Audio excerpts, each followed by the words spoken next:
يوم الدين يوم مذهب يوم آيين يوم إيمان دا إشاعة نشان القرآن القرآن دا إشاعة نشان القرآن القرآن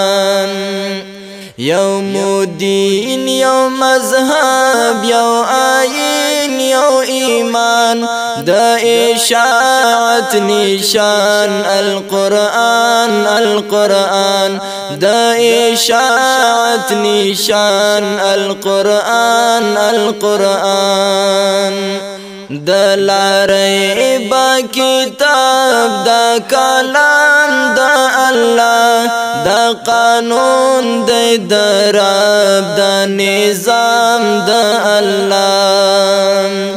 دا پمونگ باندې دې لوی انعام دا الله پکې ذکر دی واړه احکام دا الله مونږه زکه منل پسار او چشمان د